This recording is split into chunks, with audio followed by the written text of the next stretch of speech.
tema da nossa mensagem hoje é da arte ao id. E eu vou trazer algumas referências que são do meu meio. Eu sou formada em pedagogia, eu sou pós-graduada em ensino de literatura e agora eu estou me graduando em letras. E eu gosto muito de fazer pesquisa acadêmica na área de literatura, então é a minha área de prazer aqui que eu vou falar. Mas eu vou trazer exemplos que vão se aplicar para a vida de vocês também, então fiquem tranquilos que eu não vou mais só ficar falando de literatura aqui. Combinado? Estão animados? Então tá bom. Pessoal, eu quero ler um versículo que vai ser o versículo base do que a gente vai conversar hoje. A gente vai estudar Atos 17 bem a fundo, mas o versículo base para o que eu vou embasar o que eu estou falando aqui está em Mateus 5, versículo 13. Provavelmente uma galera já sabe decor. Diz assim: vocês são o sal da terra, mas se o sal perder o sabor, para que servirá? É possível torná-lo salgado outra vez? Será jogado fora e pisado pelos que passam, pois já não servem para nada. Vocês são a luz do mundo. É impossível esconder uma cidade construída no alto de um monte. Não faz sentido acender uma lâmpada e depois colocá-la sob um cesto. Pelo contrário, ela é colocada num pedestal, de onde ilumina todos que estão na casa. Da mesma forma, suas boas obras devem brilhar para que todos as vejam e louvem seu Pai que está no céu. Amém? Vamos orar? Feche seus olhos.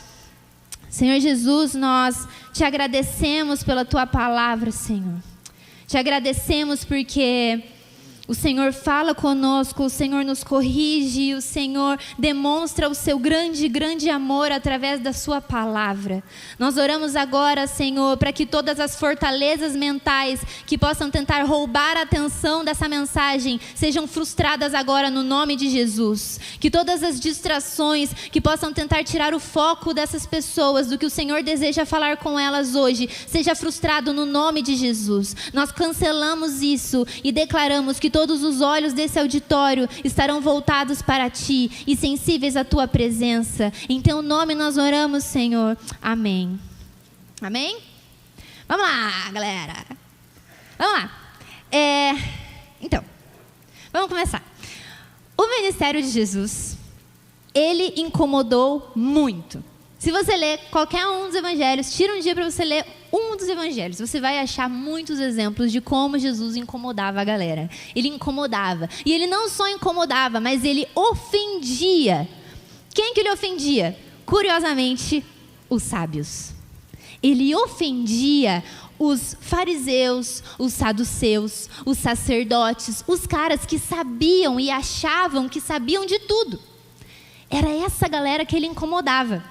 Jesus tinha tanta sabedoria e tanto domínio nas coisas que ele falava, que os caras que na época tinham todo o conhecimento, não conseguiam responder Jesus.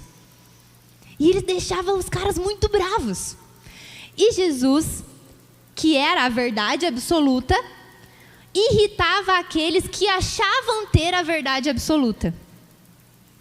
Uma coisa que é o mais importante antes da gente começar a conversar sobre isso. Nós precisamos parar urgentemente de aceitar esse discurso de que cada um tem a sua verdade. Esse discurso é muito legal, é muito fofo, faz todo mundo se sentir bem e respeitado, mas é uma mentira.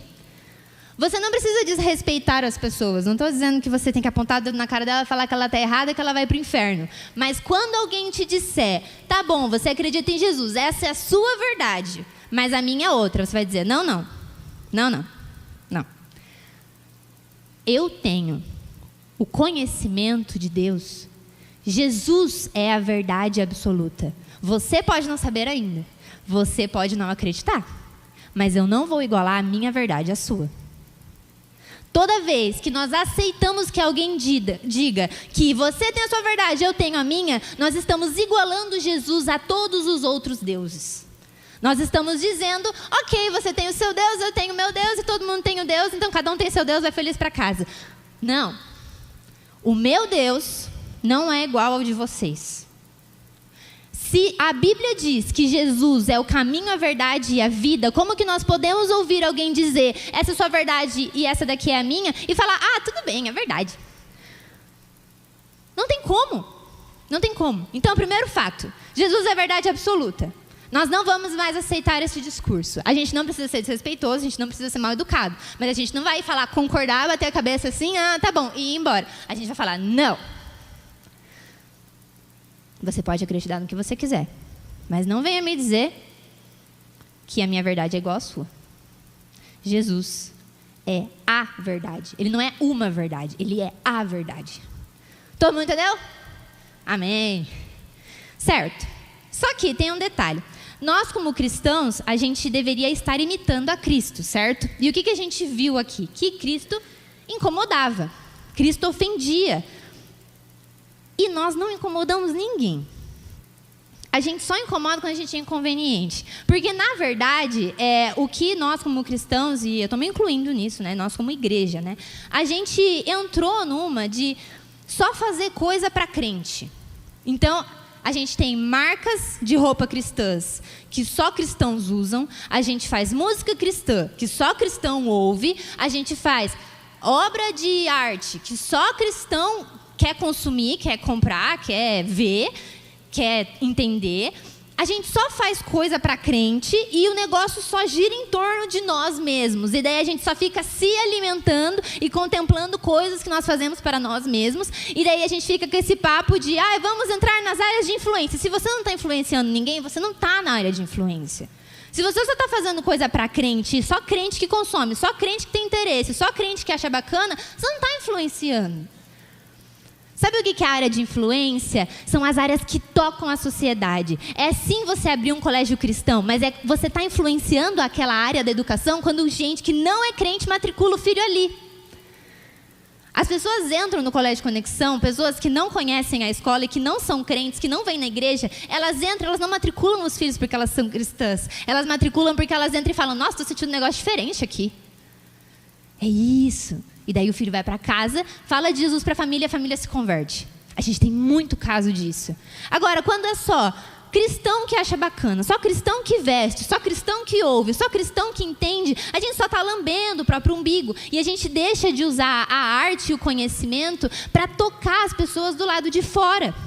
E é por isso que, não estou dizendo que todos os crentes são ignorantes. Não, nós somos inteligentes, só que a gente só faz coisa para nós. Então, a gente tem teólogos muito inteligentes, a gente tem artistas muito bons, só que a gente só fica fazendo pra gente aqui. Então, as pessoas que estão lá de fora não sabem que tem cristãos inteligentes e artistas cristãos bons, porque a gente não leva pra eles. E daí fica com esse papo de que todo cristão é burro, de que todo cristão é ignorante, que cristão não sabe de política, cristão não sabe de ciência, cristão não sabe de nada, porque a gente não deixa eles saberem que a gente é inteligente. A gente não mostra pra eles. E esse que é o problema que eu quero trazer hoje para a gente conversar sobre. Porque, na verdade, nós nos tornamos iguais a todo mundo. Não existe panela na sociedade? Nerd que anda com nerd, as patricinhas andam com as patricinhas, jogador de futebol anda com os jogadores de futebol. Não é assim? Desde a escola, desde sempre é assim. Tem as panelinhas. E nós nos tornamos só mais uma panela. Os crentes que só andam com crentes. Porque é muito chato andar com gente que não pensa igual a você. Só que Jesus nunca foi assim. Jesus falava com gente diferente. Jesus falava com gente que ninguém queria falar. Aquela galera que passa por você na rua, já foram em São Paulo? Tá ligado? Aquela galera que passa na rua e você fala, nossa, esquisitaça. Era esse povo que Jesus cutucava e conversava. Era essa galera. Era com esses que ele mexeria no dia de hoje. Não é com a gente, que é tudo bonitinho assim, só quer ficar andando igual e com as mesmas pessoas. E eu fiquei pensando, quando foi que a arte e que o conhecimento e que tudo que a gente aprende na faculdade, tudo a ciência, quando foi que isso deixou de fazer parte do ID? Quando foi que o ID se tornou só evangelismo urbano? Evangelismo urbano é o ID, mas o fato de você fazer uma faculdade também é o ID. O fato de você poder pegar um livro para ler, você também pode usar no ID.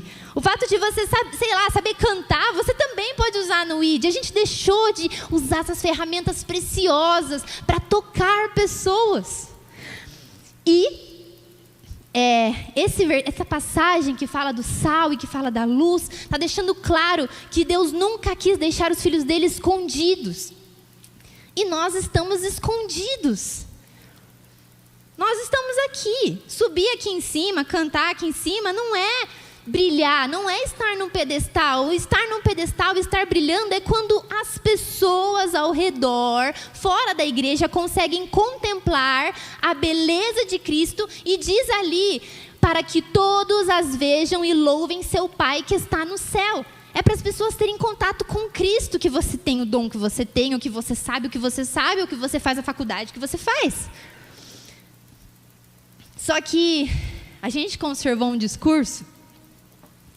Ai, peraí que eu me exaltei.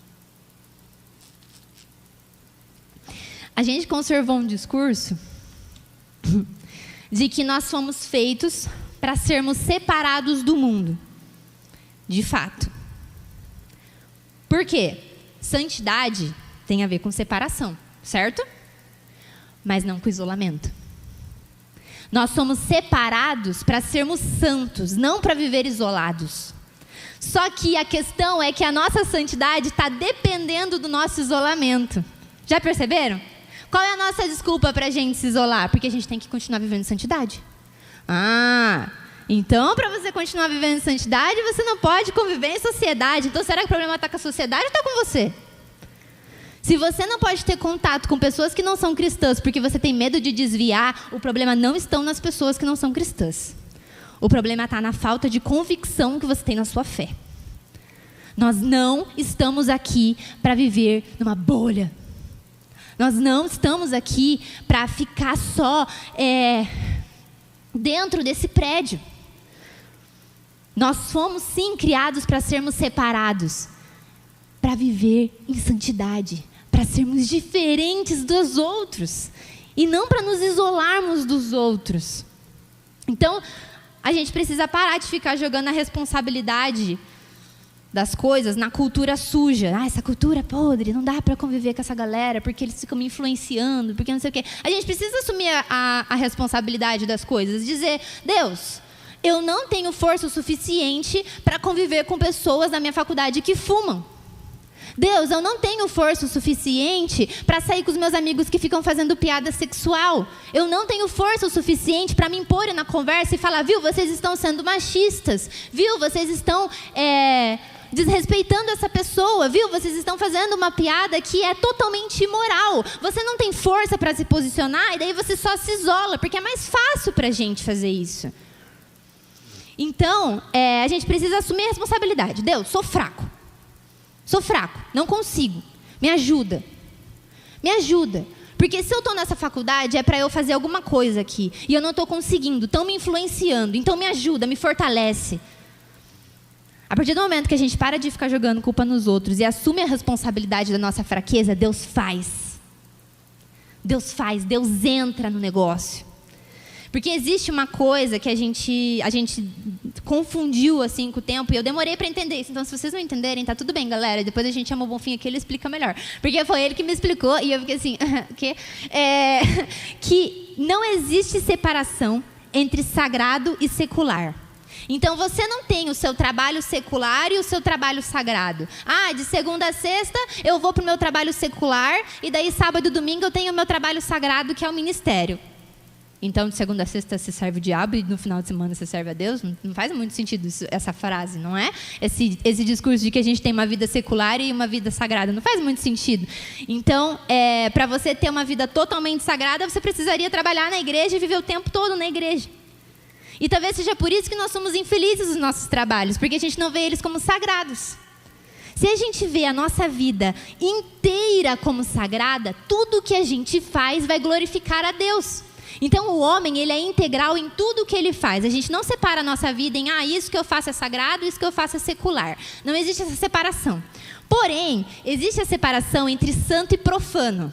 E é aí que a gente se perdeu. Por quê? Ou a gente acha que tudo tudo é secular, e daí a gente não entra em contato com nada e só vive na bolha. Ou a gente diz, então nada é secular, então vou meter o pé para dentro. E daí a gente perde totalmente a noção das coisas e a gente começa a entrar em contato com um monte de coisa profana. Então vamos lá, o nosso ponto aqui hoje é: arte, conhecimento, ciência.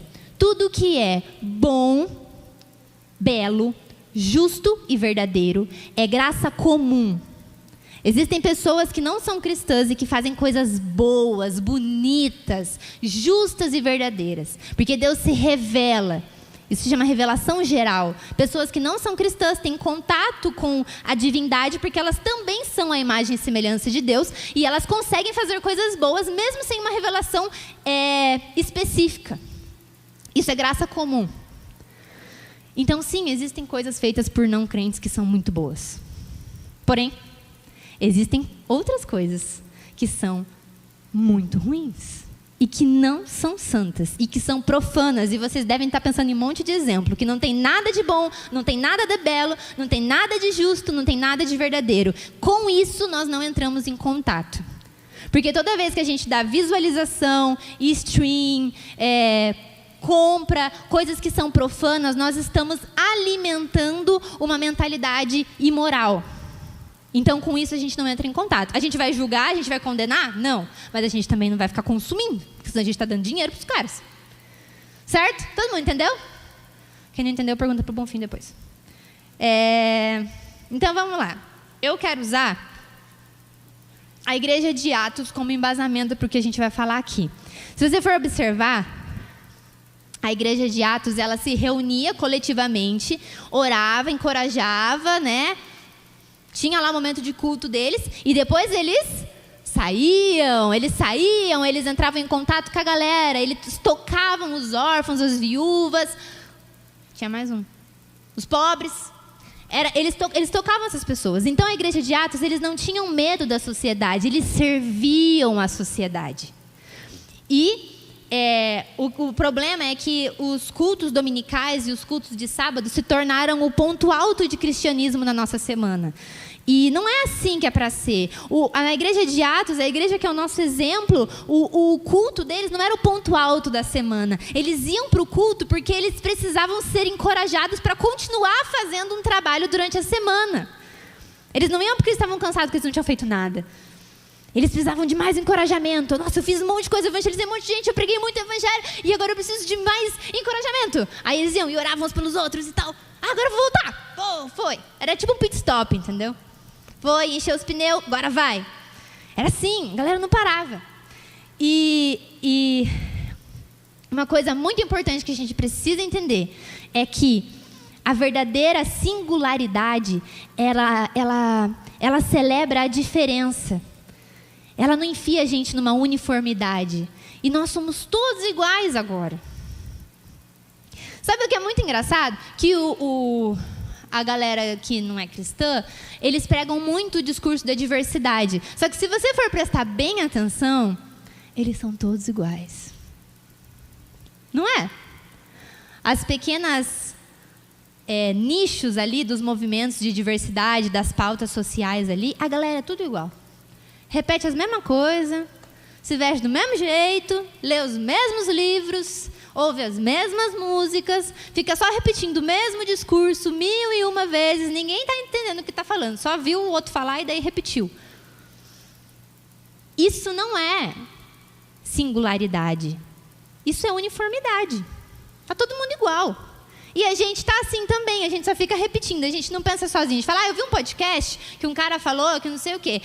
Eu vi uma pregação que o cara falou que não sei o quê. Mas a gente não para e pesquisa e vê o que o Deus quer nos revelar para cada um de nós. E o cristianismo, ele celebra a verdadeira singularidade, que é a revelação de quem cada um aqui é. Não é para todo mundo ser igual. Nós somos um. Mas existe algo diferente em cada um. E eu quero ler com vocês Atos 17. Pode abrir aí em Atos 17, porque a gente vai ficar só nesse texto e a gente vai ver versículo por versículo o que Paulo fez quando ele entrou em contato ali com a cultura de Atenas. Fiquem comigo, galera. Atos 17, versículo 16. Eu prometo ser prática e o mais rápida possível. Todo mundo abriu aí? Atos 17. Vamos ver passos que Paulo deu ali na cidade de Atenas, para falar com os atenienses. O texto começa assim, versículo 16. Enquanto Paulo esperava por eles em Atenas, ficou muito indignado ao ver ídolos por toda a cidade. Por isso, ia à sinagoga debater com os judeus e com os gentios tementes a Deus e falava diariamente na praça pública a todos que ali estavam. Primeira coisa que Paulo faz, leitura espiritual através da arte. Atenas era uma cidade que investia muito na arte, né? Eles tinham muitas estátuas, esculturas, eles investiam muito em arquitetura. E Paulo passa e diz que ele ficou indignado por ver esses ídolos. Esses ídolos eram estátuas, né? Era beleza artística, era o que eles viam ali como era a arte deles. E eram estátuas de deuses gregos, a arquitetura dos templos, tudo muito grande, tudo muito bonito. Paulo passa ali não como um turista, mas como um crítico. Ele passa olhando e ele faz uma leitura. O que ele faz? Ele vê a arte e diz, deuses falsos, idolatria. E o espírito dele fica indignado. Isso é muito legal, porque nós também estamos rodeados de arte o tempo todo. Tem música, tem grafite na parede toda da cidade, tem as esculturas, tem os prédios históricos nas praças. Tem muita arte ao nosso redor. Tem a moda, como as pessoas estão se vestindo na cidade. Isso tudo é arte. E isso é tudo coisa que vale ler, que vale a pena a gente ler. Por quê? Paulo, ele tinha discernimento espiritual e ele tinha um entendimento. E ele unia as duas coisas. Ele uniu o que ele conhecia da cultura com o que o Espírito Santo estava falando para ele. Então, a inteligência e a espiritualidade, elas não são incompatíveis, elas são aliadas. A gente precisa parar de ficar achando que a gente vem aqui na igreja só para ficar falando em línguas e ver dom de cura, não sei o quê. Gente, isso tudo é muito lindo, é tudo maravilhoso. Eu amo o mover do Espírito, eu amo manifestações do Espírito Santo, eu amo ver Ele, deixar a gente no chão com a presença dEle. Eu amo, mas nós precisamos buscar inteligência e discernimento espiritual. A gente precisa pensar. O que Jesus estava fazendo no templo quando ele era criança e José e Maria perderam ele? Ele não estava jogado no chão babando, falando em línguas. Isso tudo é muito legal, de novo. Longe de mim. Mas existe um equilíbrio.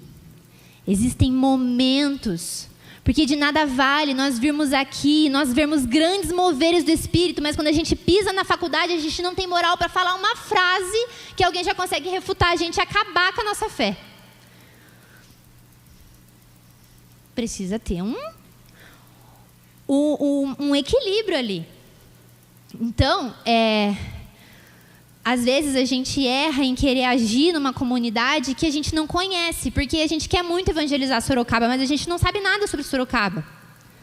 Então, o Chuck Pierce tem um livro muito legal, gente, evangelistas, leiam esse livro, chama A Guerra Futura da Igreja, Futura Guerra da Igreja, sei lá. E ele diz que a nossa autoridade espiritual, no lugar em que nós vivemos, ela é totalmente conectada com os propósitos de Deus para aquele lugar. Então, a autoridade espiritual que você tem aqui em Sorocaba, no lugar que você vive, é muito maior do que a autoridade que você vai ter, sei lá, no Rio de Janeiro. Porque Deus te plantou aqui, então você está conectado com o que Ele deseja fazer nesse lugar. E a gente precisa pesquisar o lugar que a gente está, para a gente saber como se mover e fazer o que Deus quer. Então, uma cultura, né, a cultura de um povo, ela fala muito sobre os valores desse povo. Então, a arte de Atenas falava sobre a idolatria deles. Talvez a música que nós temos hoje fale sobre uma perversão. Né? Se você ouve uma música que é feita em um lugar e ela é muito suja, muito promíscua, você sabe que ali existe perversão.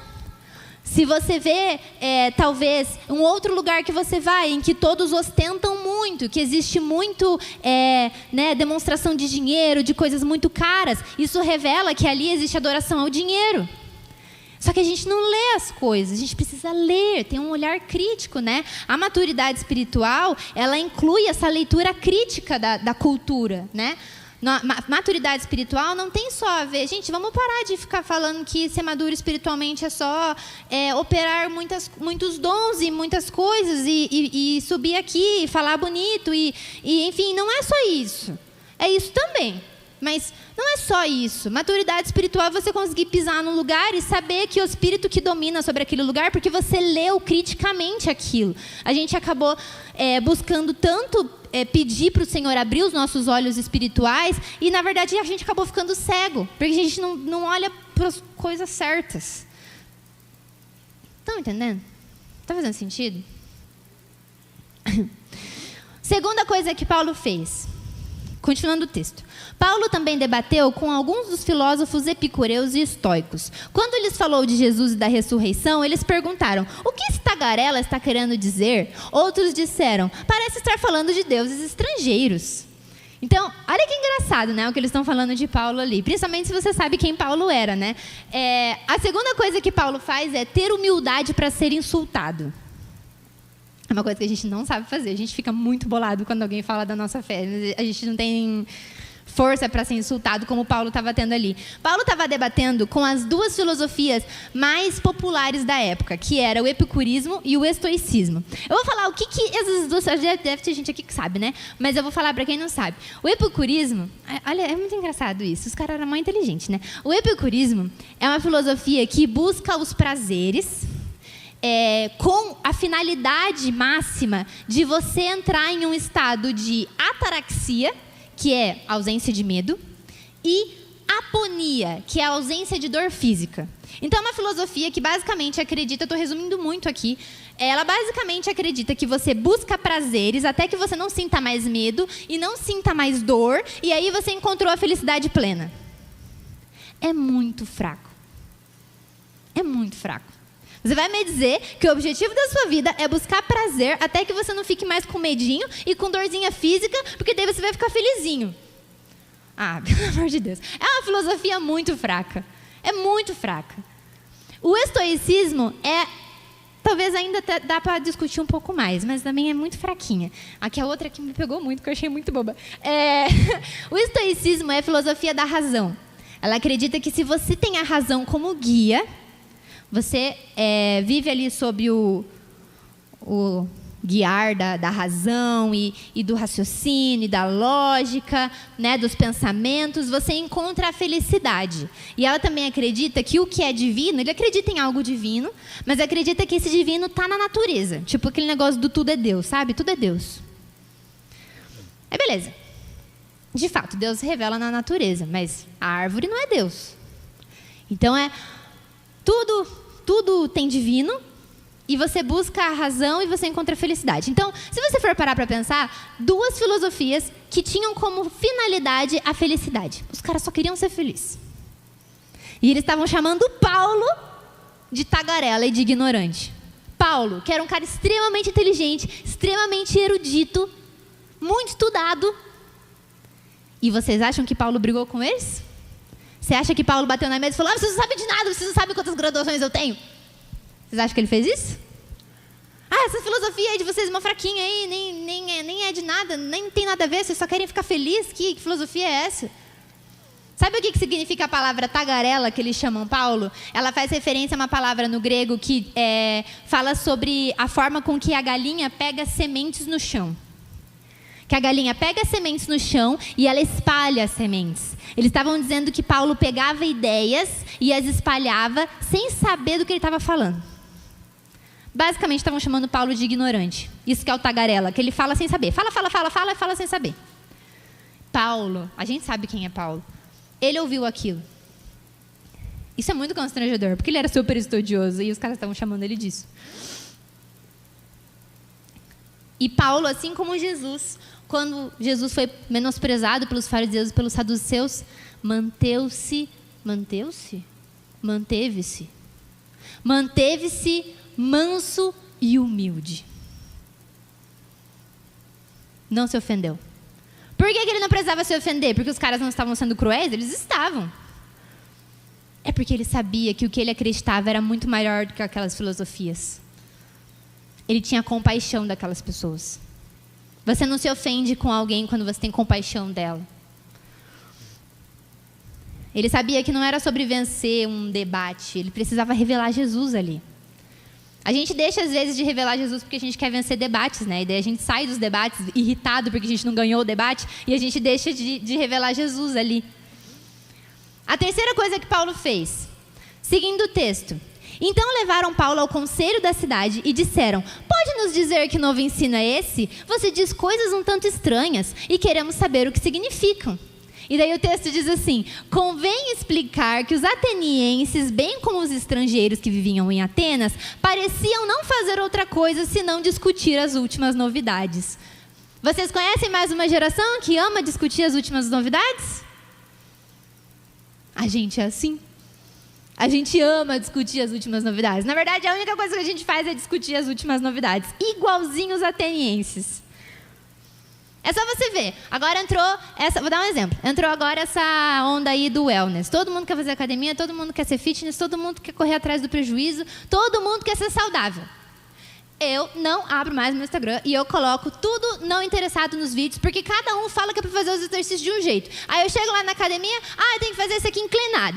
Esse aqui tem que fazer de ponta cabeça. Aí depois eu abro o meu Instagram, não, você está fazendo errado. Esse daqui você tem que fazer para trás. E esse aqui você tem que fazer com a perna erguida. E daí cada um fala de um jeito. Porque eu vi um estudo, porque o médico disse, porque o nutricionista. Eu acho que esses nutricionistas de Instagram são tudo falso, tá? Já falei para minha mãe que fica seguindo essas dietas. Aí cada hora tem uma dieta. gente... Eu quero ver o diploma dessa galera, entendeu? Porque eu não acredito em mais nada e cada um está falando uma coisa. Então, isso é o que os atenienses faziam. Era o que a gente faz, é o que a gente faz na internet, é o que a gente faz na faculdade hoje. O que são os congressos? Congresso de medicina, congresso de educação, congresso de engenharia, sei lá. Você senta lá e ouve um monte de estudo das últimas novidades. É isso que a galera fazia. Esse conselho que eles levam Paulo chama Areópago. Era o lugar onde eles discutiam as novas filosofias e as novas religiões. É o que a gente faz. A gente faz isso o tempo todo. A nossa geração é assim. E isso é muito legal, porque ali, o que Paulo faz ali, eu não falei a terceira coisa que ele faz, né? A terceira coisa que Paulo faz é revelar a relevância do evangelho. Percebam o que eles dizem. Eles dizem: pode nos dizer que novo ensino é esse?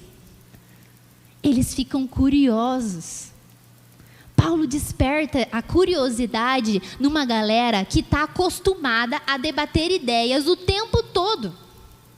Agora, o que eu queria que vocês pensassem comigo? Gente, vamos pensar. Pensa comigo. Paulo estava num lugar que era intelectualmente sofisticado e religiosamente pluralista. Então, tinha muita gente inteligente e muitas religiões. Cada um acreditava numa coisa. Basicamente, os meios que a gente convive. Basicamente, uma faculdade. Muita gente inteligente, cada um acredita numa coisa. E mesmo assim, os caras se interessaram no que ele estava falando.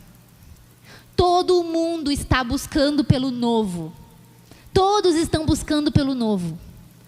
E todo anseio do homem é anseio por Deus. Todo mundo está querendo Deus. Todos estão querendo Deus. Então, os atenienses, assim como nós, eles eram curiosos. E o que me chama muito a atenção é que eles se interessam. E daí eu fiquei pensando, se hoje as pessoas não se interessam pelo evangelho, se as pessoas não querem saber, se começa a falar de Jesus, a galera já vira as costas e já não quer ouvir. Será que realmente a gente está falando de Jesus de um jeito interessante? Será que as pessoas não acham Jesus interessante porque talvez nem nós achamos Jesus interessante? Talvez a gente fale de um jeito chato sobre Jesus, porque na verdade a gente acha a nossa fé chata. Enquanto a gente falar de Jesus e do cristianismo como um monte de regras e um remedinho contra o inferno, nós não vamos tocar as pessoas. Jesus não é remédio contra o inferno. Jesus é muito mais que isso. Ele é tudo. Ele é a verdade, Ele é a vida, Ele é onde tudo se inicia e onde tudo termina. Ele é onde, no fim dos tempos, quando tudo acabar, tudo que nós fizemos, tudo que nós somos, vai convergir nele. Tudo começa e termina em Cristo Jesus. Tudo. É muito pouco falar que Ele é só alguém que vai te tirar do inferno. Sabe o que é o inferno? Nada. A gente precisa parar de pregar o evangelho focando na parte do inferno e voltar a pregar focando na vida eterna. O inferno é um nada. É tipo assim, a gente não tem que prestar atenção naquilo. A gente tem que prestar atenção no nosso destino. Apresentar um destino para as pessoas estão perdidas, elas não sabem para onde ir. Nós precisamos voltar a falar de Jesus de um jeito que as pessoas nunca ouviram antes. Que as pessoas olhem para nós e digam, que novo ensino é esse? Que eu nunca ouvi falar de Jesus desse jeito. Que novo ensino é esse? Que eu nunca ouvi falar sobre ciência e Jesus na mesma frase. Que arte é essa que você fez? Que eu nunca vi colocar Jesus no meio da arte. Nem sabia que crente sabia fazer arte bonita. Nem sabia que crente sabia dançar. Nem sabia que crente sabia escrever. Nem sabia que crente entrava em pesquisa acadêmica. É isso, sabe? Deixar as pessoas curiosas. É impossível que Paulo estivesse falando de Jesus de um jeito chato ali. Ele prendeu a atenção das pessoas. A quarta coisa que Paulo faz é, continuando o texto, esse é texto um pouco mais longo, mas eu vou ler, tá? Que é o discurso dele. Ali ele ainda nem tinha começado a discursar, ele estava falando ali, mas é esse discurso que o texto destaca. Vamos ler juntos. Fiquem comigo, gente. Presta atenção, por favor. Eu sei que às vezes mas acompanha aí no texto para vocês não se perderem, tá? Então Paulo se levantou diante do conselho e assim se dirigiu a seus membros. Ele falou assim: homens de Atenas, vejo que em todos os aspectos vocês são muito religiosos. Fato curioso. A palavra religiosos aqui é uma palavra grega que pode tanto ter sido um elogio, tipo assim, vocês são bem piedosos, quanto pode ter sido uma ofensa, tipo, vocês são muito supersticiosos. Pode ter sido qualquer uma dessas duas, vamos ver. Pois, enquanto andava pela cidade, reparei em seus diversos altares. Um deles trazia a seguinte inscrição: ao Deus desconhecido. Esse Deus que vocês adoram sem conhecer é exatamente o Deus de que lhes falo. Ele é o Deus que fez o mundo e tudo que nele há. Uma vez que é Senhor dos céus e da terra, não habita em templos feitos por homens e não é servido por mãos humanas, pois não necessita de coisa alguma. Ele mesmo dá vida e fôlego a tudo e supre cada necessidade. De um só homem, ele criou todas as nações da terra, tendo decidido de antemão onde se estabeleceriam e por quanto tempo. Seu propósito era que as nações buscassem a Deus e, tateando, talvez viessem a encontrá-lo, embora ele não esteja longe de nenhum de nós. Pois nele vivemos, nos movemos e existimos. Como disseram alguns antes de seus próprios poetas, aí ele cita um poeta da época: somos descendência dele. E por ser isso verdade, não devemos imaginar Deus como um ídolo de ouro, prata ou pedra, projetado por artesãos. No passado, Deus não levou em conta a ignorância das pessoas acerca dessas coisas. Mas agora ele ordena que todos, em todo lugar, se arrependam, pois ele estabeleceu um dia para julgar o mundo com justiça, por meio do homem que ele designou, e mostrou a todos quem é esse homem ao ressuscitá-lo dos mortos. Baita discurso da hora que Paulo fez. Cara, muito bom. Só que o que me deixou muito constrangida é que, honestamente, assim, e vamos ser sinceros, eu não sei se a gente teria capacidade de falar sobre o nosso Deus da forma que Paulo falou. Vocês percebem o que Paulo fez ali? Ele falou quem Deus é, deu nome, ele falou os atributos de Deus, e ele falou o propósito de Deus sobre a terra. Ele fez todo um panorama bíblico para a galera ali em algumas frases. Falou da criação, falou da queda, falou da redenção. E da consumação. Muito bom. E, tipo assim, eu li isso em quê? 3 minutos? Nem isso? Muito bom. Muito bom. O ponto central é esse, onde a gente quer chegar aqui hoje. Paulo não demonizou a cultura de Atenas. Ele discerniu a cultura de Atenas e respondeu ao que os atenienses precisavam. Isso é muito legal. Ele olha um altar escrito Deus desconhecido e ele sabia exatamente o que os atenienses estavam procurando. Sabe qual é o problema? É que a gente vê a cultura que não é bíblica como um problema. A gente vê eles como o câncer da sociedade. Eles são um problema. Eles sujam as nossas cidades. Eles influenciam os nossos adolescentes. Eles corrompem as nossas crianças. Oh, cultura não bíblica, por que vocês fazem isso? Ai, vocês são um problema. Sabe qual é o problema? É que a gente olha para eles como esse problemão, ao invés de olhar como uma resposta. Como uma pergunta sem resposta. Eles são uma pergunta sem resposta. E quem tem a resposta? Nós. Enquanto a gente ficar apontando o dedo para a cultura que não é bíblica, dizendo que eles são um problema da sociedade, nós não vamos trazer a resposta para eles. Porque a gente só quer apresentar a resposta para quem a gente ama. Para quem a gente sente compaixão. Quando a gente olhar para eles e falar, meu Deus, vocês não sabem de nada.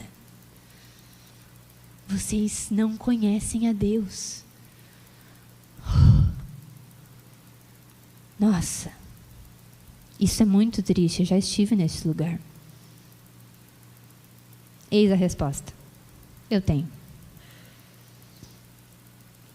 Paulo olha para eles como uma pergunta sem resposta. E ao invés da gente condenar o que as pessoas estão buscando, essa música aí, ela só fala de sexo, ela não fala de nada que é bom, e essas pessoas que cantam essas músicas, ou o comportamento dessas pessoas, elas são um bando de carentes, e o que eles estão procurando? Amor. Ao invés de condenar o que as pessoas estão buscando, por que você não valoriza o fato delas estarem buscando? Porque meu amigo que fica querendo ir em um monte de centro aí procurar religião, valoriza o fato que ele está procurando Deus e fala de Jesus para ele. Quando a pessoa fica procurando um monte de lugar de religião, porque ela precisa de Deus, ela está procurando Deus em algum lugar. E daí a gente fica frustrado e não valoriza o fato dele estar procurando. Ele está procurando, ele precisa, ele sabe que ele precisa de Deus. As pessoas estão procurando Jesus, todo mundo quer Jesus, todo mundo está ansioso para conhecer Jesus. E nós precisamos construir essas pontes até o coração das pessoas. É isso que Paulo está fazendo ali. Ele constrói uma ponte, ele pega elementos da cultura e constrói uma ponte para conectar com os atenienses. Eu vou trazer 2 exemplos para vocês, que é da minha área, mas daí depois vocês vão ler as coisas da faculdade de vocês e do trabalho de vocês, e daí vocês fazem esse exercício.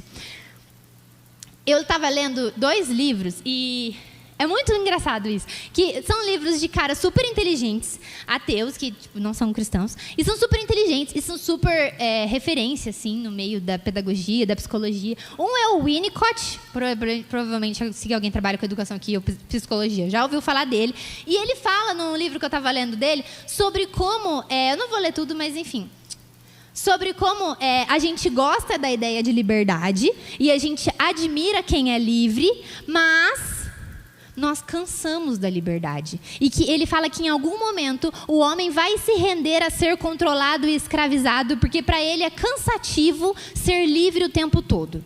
É isso que ele fala. Que a experiência da liberdade é cansativa e que em certos momentos a pessoa vai procurar um descanso e vai se deixar ser escravizada. O que ele está falando aqui? Vamos lá, vamos pensar. O que ele está falando aqui? Ele está falando de liberdade ou de libertinagem? A liberdade que ele está falando aqui é libertinagem para a gente. É o fato de você fazer o que você quiser, a hora que você quiser, sem controle algum. Isso realmente é cansativo. Sabe por que é cansativo? Você responderia para ele. Porque você foi criado para estar sob o governo do seu Criador. Então ele traz uma questão que a ciência ali, o conhecimento não vai responder. Porque quem responde é Deus. Por que é cansativo para o homem fazer o que quer a hora que quer? Porque ele foi criado para estar sob um governo.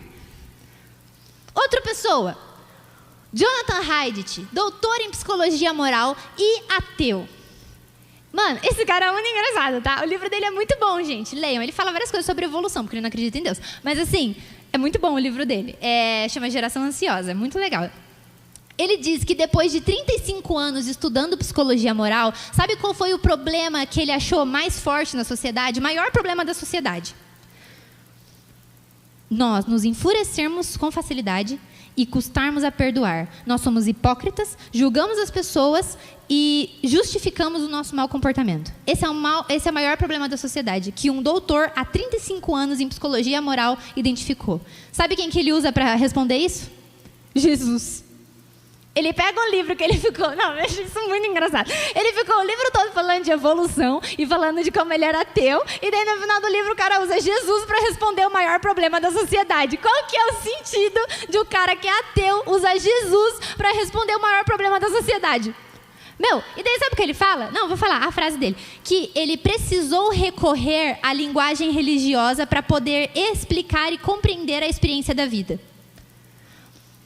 Viu? É só você usar o seu cérebro.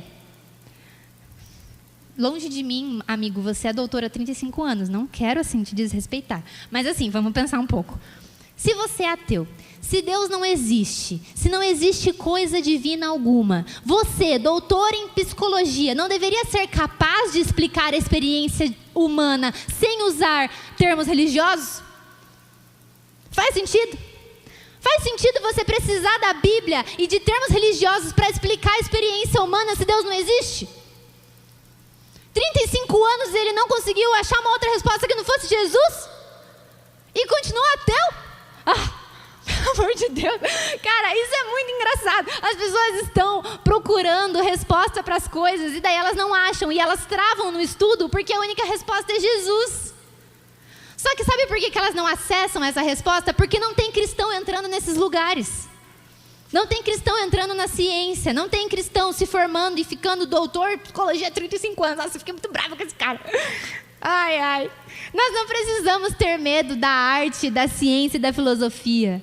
Eles estão todos procurando Deus. E nós temos a resposta que eles estão procurando. Isso é muito legal. Ai, gente, eu fiquei mais empolgada com isso. Então, o que Paulo faz ali é que ele encontra pontos de contato e pontos de confronto. O que é isso? Pontos de contato são as áreas que você acha conexão. O que ele faz? Ele cita um poeta da época, que chama Arato, que diz, né, somos descendência dele. Ele cita o poeta. Por que ele não cita Levítico? Porque os caras não conheciam Levítico. Ele ia falar de Antigo Testamento, todo mundo ia ficar, ué, o que é isso? Sei lá do que você está falando. Quem que é Moisés? Quem que é Abraão? Sei lá quem que é esses caras. Então, ele usa um altar, uma escultura, e usa um poeta para conectar com os caras. O que ele usa para conectar com os judeus? O Antigo Testamento. Você tem que usar o que te conecta com as pessoas. O que você vai usar para conversar com um músico ateu? Música. Muito top, isso é muito legal. Deus dá um monte de coisas para a gente usar para falar dele. Ai, ai.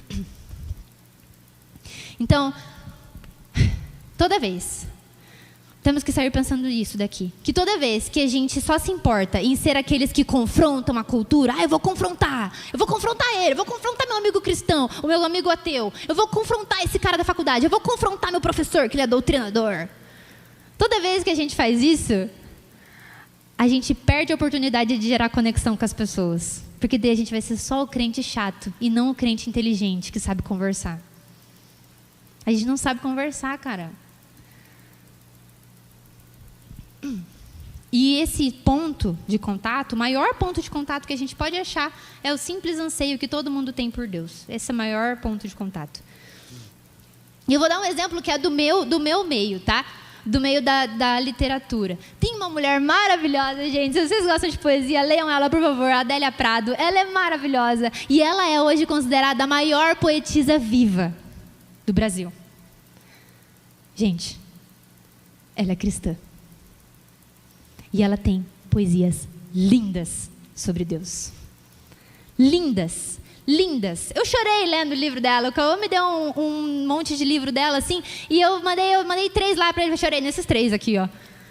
É lindo o que ela escreve, é lindo, lindo. E ela entrou no meio literário com a maior força e ela se tornou extremamente influente. E ela não parou de falar de Jesus.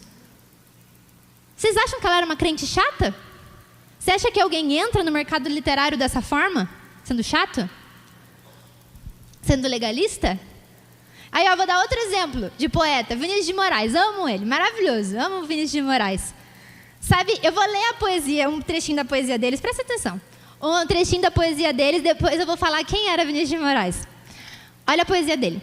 Eu caminhei, Senhor, com as mãos espalmadas, eu caminhei para a massa da seiva. Eu, Senhor, pobre massa sem seiva, eu caminhei. Nem senti a derrota tremenda do que era mal em mim. A luz cresceu, cresceu interiormente e toda me envolveu. Lindo, cara. Muito lindo isso. Posso falar quem era Vinícius de Moraes? Um bêbado fumante que casou 9 vezes. Era isso. Vinícius de Moraes era esse cara. Ele não era cristão.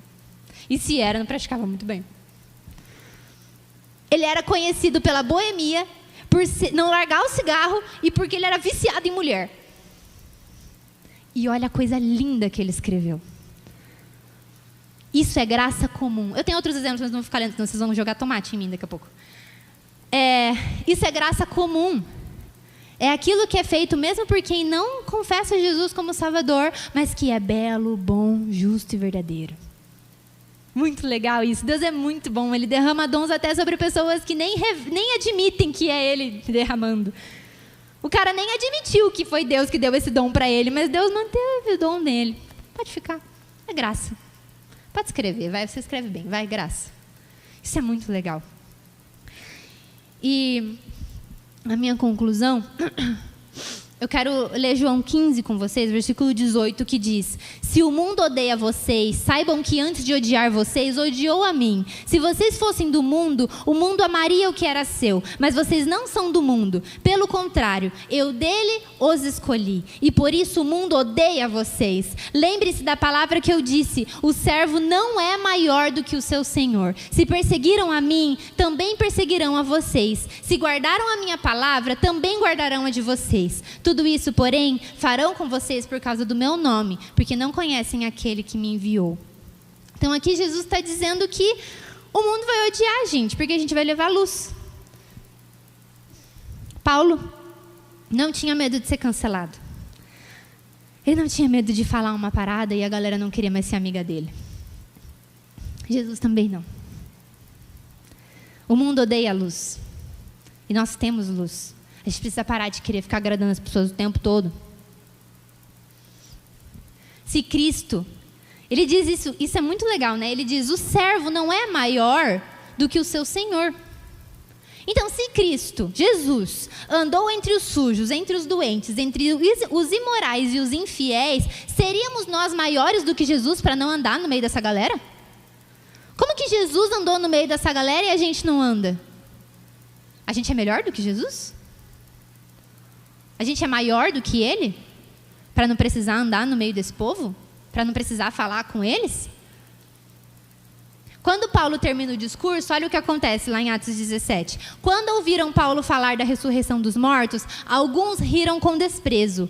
Outros, porém, disseram: queremos ouvir mais sobre isso em outra ocasião. Então Paulo se retirou do conselho, mas alguns se juntaram a ele e creram.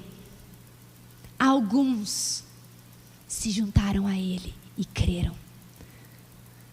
Entre eles estava Dionísio, que era membro do conselho. O cara era membro do conselho. Ele fazia parte de quem decidia se as ideias eram boas. E se converteu. Damares e alguns outros. A gente não sabe quantas pessoas são. Pode ser que tenha sido 4. Pode ser que Paulo saiu com 500 pessoas rindo dele e 4 seguindo. Aí o que eu fiquei pensando depois foi: aconteceu 3 reações aqui. Teve gente que riu, teve gente que adiou, tipo, depois a gente fala mais sobre isso, e teve alguns que creram. Será que a gente está disposto a ser zombado por um monte de gente para ganhar 1 ou 2? Será que a gente está disposto a ter a nossa sala de aula inteira rindo da gente para salvar só o amigo do lado? Só a pessoa que senta do nosso lado? Paulo fez isso. Ele arriscou uma reputação inteira por alguns que seguiram ele.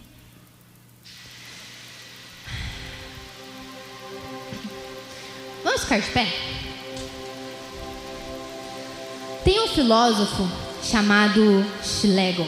Acho que é assim que fala o nome dele, não sei. Ele é alemão. E ele tem um livro que chama Doutrina da Arte. E olha o que esse cara diz. Ele diz que os homens isolados, que não se elevam além dos próprios interesses, os homens que não se importam com além da própria experiência e repetem sempre mecanicamente as suas ocupações limitadas, não merecem lugar algum na história. Isso podia estar na Bíblia. Ele está dizendo, se você não se preocupa com nada além de você mesmo, e você repete todos os dias a mesma coisa, o seu trabalho, as suas orações, as suas amizades, os seus discursos, os seus hábitos, todo dia você faz a mesma coisa, e você nunca se eleva além dos seus próprios interesses, você não merece lugar na história. Isso é muito pesado. Sabe por quê? Porque os artistas precisam de Deus. Os cientistas precisam de Deus. Os médicos precisam de Deus. Os professores precisam de Deus. Os engenheiros precisam de Deus. Os atletas precisam de Deus. Todos precisam de Deus. Todos. E quando eu digo aqui que você não merece lugar na história se não sair da sua bolha, eu não estou falando na história dos livros de história. Estou dizendo que você vai ser presidente. Estou dizendo que você vai salvar toda a população dessa cidade. Eu estou dizendo de você entrar na história de uma pessoa. Você está disposto a abrir mão da sua reputação para entrar na história de uma pessoa? Uma pessoa. Uma pessoa. Você ser um cara que apresentou a vida para uma pessoa. Vale a pena? Vale a pena? Quem nós vamos ser? Aqueles que só se interessam pelas próprias coisas e pela própria experiência de vida, ou aqueles que vão entrar na história? Quem nós vamos ser?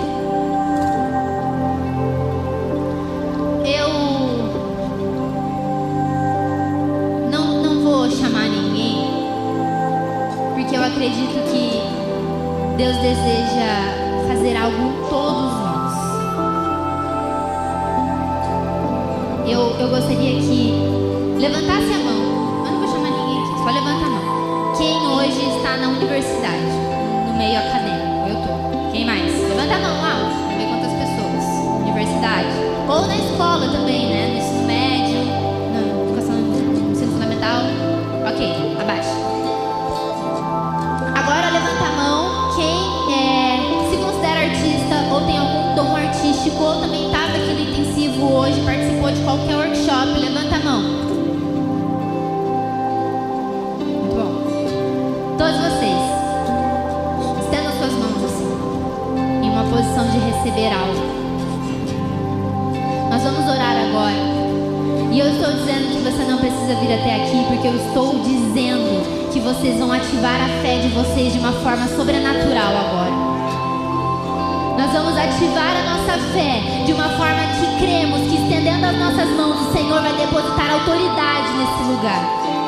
Autoridade para pisar na faculdade, autoridade para fazer arte, autoridade para entrar nos meios de pesquisa, nos meios acadêmicos, nos simpósios, nos congressos, autoridade. O Senhor vai despertar interesses em áreas de pesquisa que vocês antes não se interessavam tanto. Eu vou pedir para os intercessores se posicionarem para interceder por essas pessoas que estão com as mãos dessa forma. Se vocês tiverem algum discernimento sobre alguém específico, vocês podem entregar, mas estejam intercedendo. Vamos orar